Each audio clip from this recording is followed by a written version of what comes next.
Hi all, welcome back to my channel Joy Infobox. So இன்னைக்கு 5 previous year question தான் பார்க்க போறோம். Already வந்து நம்ம டெய்லி 5 question படிச்சுட்டு வரோம். எந்த டாபிக்னு பார்த்தீங்கன்னா constitution of India. So already நீங்கள் பார்க்கலன்னா பிஃபோராக நான் போட்டிருக்க ஷார்ட்ஸ் வந்து பாருங்கள். 20 questions நம்ம படிச்சிருக்கோம். இது 21st question. எந்த ஸ்டேட்மெண்ட் வந்து இங்கே ட்ரூன்னு கேட்குறாங்க. ஃபர்ஸ்ட் ஸ்டேட்மெண்ட் என்ன சொல்கிறாங்கன்னா நம்மளோட கான்ஸ்டியூஷன் வந்து சோஷியலி கன்ஸ்ட்ரக்டட் டாக்குமெண்ட்னு சொல்கிறாங்க. அது வந்து கரெக்ட்.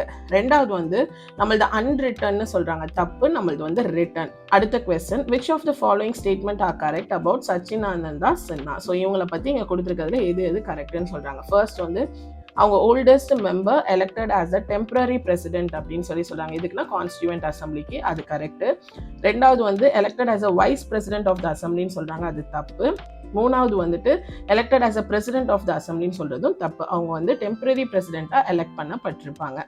மூணாவது கொஸ்டின், கான்ஸ்டியூவன்ட் ஆஃப் இந்தியா வந்து எப்போ வந்து ஃபைனலாக வந்து அடாப்ட் பண்ணாங்கன்னு பார்த்தீங்கன்னா 26 நவம்பர் 1949. இது ரொம்ப important.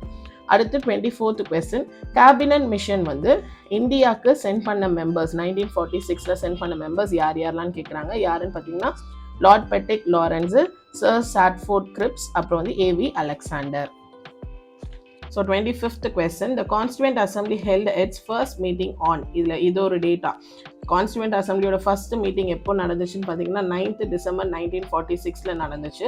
And dash presided over the inaugural session. So யாருன்னு பார்த்தீங்கன்னா சச்சிதானந்தா சின்ஹா அவங்க தான் வந்துட்டு இதை ப்ரெசிடென்ட் பண்ணாங்க இன்னாகுரல் செக்ஷனை. அண்ட் எப்போ நடந்துச்சுன்னு பார்த்தீங்கன்னா 9th December 1946. ஸோ இன்னைக்கு நான் என்னென்ன படித்தேன் என்னோட ப்ரிப்ரேஷன்லன்னு தெரிஞ்சுக்கணும்னு நினச்சிங்கன்னா கீழே ஒரு லிங்க் இருக்குது, அதை கிளிக் பண்ணி என்னோட ப்ரிப்ரேஷன் வ்ளாகை பார்த்துக்கோங்க. அதில் நான் எந்த சோர்ஸில் படித்தேன், என்னென்ன டாபிக் படிச்சிருக்கேன் அப்படின்னு சொல்லி நான் உங்களுக்கு சொல்லியிருக்கேன். ஸோ நாளைக்கு இதே மாதிரி இன்னொரு 5 ப்ரீவியஸ் கொஸ்டினை நம்ம வந்து படிக்கலாம். தேங்க்யூ.